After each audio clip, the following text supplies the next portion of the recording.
Olá, eu sou Eutímio Carvalho. Obrigado por estar aqui mais uma vez, dividindo os momentos mais tenebrosos vivenciados por pessoas reais.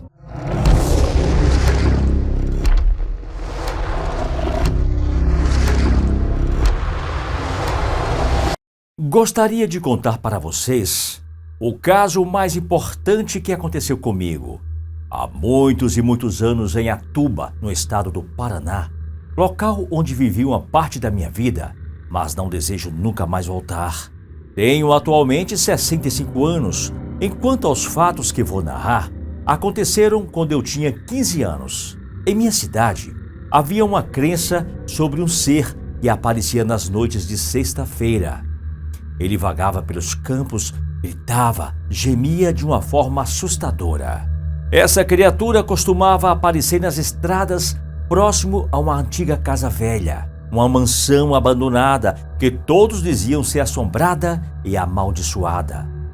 Desde muito pequeno, sempre fui orientado para não sair pelas ruas nas sextas-feiras à noite e não andar pela região onde estava a mansão assombrada. E assim sempre fiz. Porém, como todo adolescente metido, esperto e curioso, resolvi me juntar a mais 2 amigos, João e Onofre.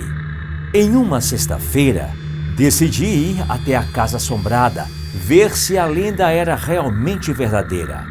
Apesar de ter crescido ouvindo essas histórias, nunca fui de acreditar no sobrenatural. Até ali, eu nunca havia presenciado nada que me fizesse acreditar. Então, não só eu, como João e Onofre, achávamos que aquilo era uma história criada só para afastar as pessoas da mansão abandonada. Planejamos tudo e escondido. Pegamos as armas de nossos pais, pois não sabíamos o que poderíamos encontrar de animais no caminho, uma vez que a casa ficava numa região isolada e com muito mato por perto. Saímos de nossas casas já por volta das 22 horas. Nos encontramos em frente à casa de João e partimos. Íamos brincando e dando risada de forma despreocupada. Chegamos à mansão por volta das 23 horas e entramos por uma janela que estava quebrada. O local estava realmente abandonado há muitos anos. Tinha móveis antigos que estavam cobertos por várias camadas de poeira. Algumas escadas estavam rangendo e com buracos em alguns degraus. Já era por volta da meia-noite quando começamos a ouvir gemidos que pareciam estar distantes, porém bem próximo à casa. Os gemidos foram aumentando e começaram a se ouvir gritos aterrorizantes. Começamos a sentir o corpo gelar. As pernas tremeram, então fomos nos esconder. Eu estava na sala da casa quando vi aquele ser atravessar a porta. Era uma visão terrível. Parecia um homem muito seco, sem nenhuma carne no corpo, uma pele seca e morta por cima dos ossos. Porém, certas partes daquele corpo eram translúcidas, como diziam seus espíritos. Aquele ser tinha uma boca enorme e escancarada, de onde saíam aqueles barulhos horríveis.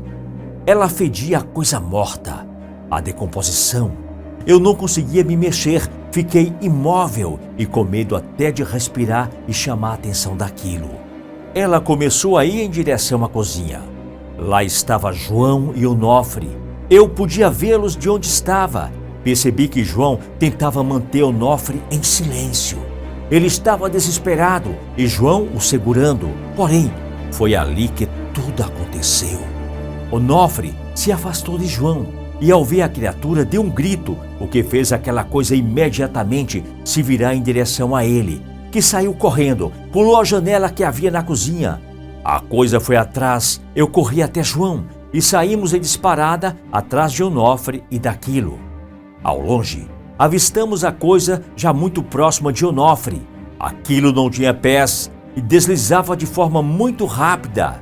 Onofre gritava desesperado pedindo por ajuda.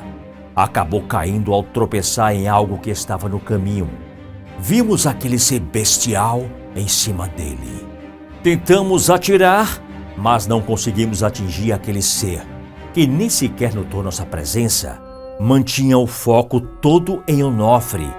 Em alguns segundos, aquele monstro agarrou fortemente nosso amigo, que nos olhou em um breve relance e desapareceu no ar, junto com aquela coisa.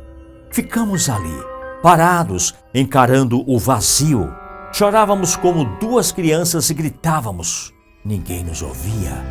Corremos de volta à cidade e chamamos por nossos pais e pelos pais de Onofre. Os homens se reuniram e foram em direção à mansão. Procuramos por todos os lugares. Fizemos buscas em toda a casa e em todos os arredores, mas nada foi encontrado. Aquela busca desesperada durou por 3 dias, até que finalmente encontramos Onofre, ou o que um dia foi ele. Seu corpo morto jazia próximo a uma árvore, totalmente seco, como se não houvesse um pingo de sangue dentro de si.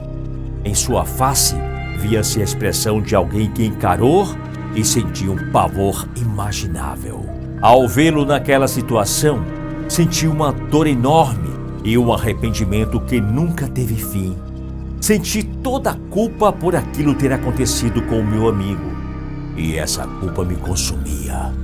Após alguns dias, comecei a tentar descobrir o que exatamente era aquela coisa. Procurei as pessoas mais velhas da cidade e lhes contei o que tinha visto. Foi daí que Dona Teresa, uma senhora com seus mais de 90 anos, disse que aquele ser era chamado de o Bradador. Contou-me tratar-se de um espírito errante, de um pecador que morou naquela mansão, que fez coisas terríveis em vida e, ao morrer, não havia pagado por todos os pecados cometidos. Assim, foi recusado pela terra. Sua alma não encontrou morada nem no céu, nem no inferno. Ele foi amaldiçoado a todas as sextas-feiras a vagar pelo mundo, tretando e gemendo como uma pessoa que sente dores terríveis. E no caminho, se encontra alguma pessoa, se alimenta de sua alma, descartando o corpo em qualquer lugar depois.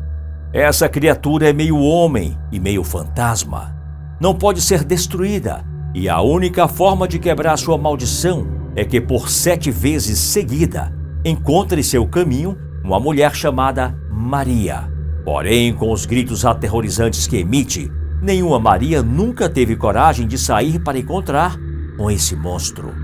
Assim, ele nunca conseguiu quebrar sua maldição e vaga pelo mundo em sofrimento eterno. Depois de alguns meses, meus pais perceberam que não tinha mais como continuar morando ali. Eu já não era mais o mesmo. A culpa me consumia. Eu mal me alimentava e não queria mais sair de casa. Não tinha mais vontade de viver. Queria me vingar, mas sabia que não tinha o que eu pudesse fazer para acabar com aquela coisa. Assim, acabamos por nos mudar para Curitiba, onde moro até hoje. Tentei até seguir em frente. Eu fiz da melhor forma que consegui. Nunca me casei.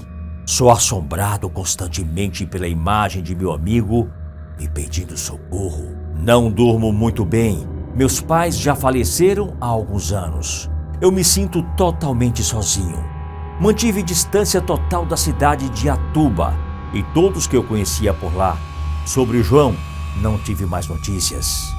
Quando ainda estava lá, o encontrei uma vez antes de me mudar. Ele também carregava a culpa e percebi que me culpava também. Nunca o culpei, sempre me achei responsável por tudo. No fim das contas, aquilo não destruiu só a vida de Onofre, a minha também. Eu passei a sobreviver e não mais viver, esperando o dia que a morte vai me levar para ver se assim consigo me livrar de toda essa culpa. Um forte abraço e te encontro aqui no nosso próximo vídeo.